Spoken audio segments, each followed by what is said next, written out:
હાલે તને કહું કાન ખોલીને સાંભળજે હો. હું હે તારે? શું કહેતો તો તું મને કે એકલો ભેગો થઈ જાય એમ? હા હાલ તારામાં લોકેશન મોકલું હું, અને જો તારામાં લોકેશન મોકલી દીધું અને 6-7 જણા આઈ આવજો, અને 7 को मारूंगा 7 को मारूंगा સબાના સાથ में. કાઈ વાંધો નહીં, આવી જ છી, મજા કરાવશી, મજા કરો. તારામાં તેવડ હોય ને તો આવી જા લોકેશન માથે, હું કઈ જેમ તેમ નથી. હા આવ્યો તારા લોકેશન માથે.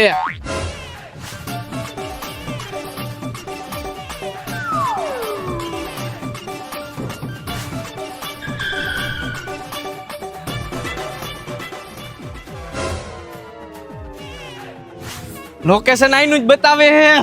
ભાગી ગયો અહીંથી. કાંઈ વાંધો નહીં, બીજી વાર જોઈ લઈશું. હા ભાઈ હાલો.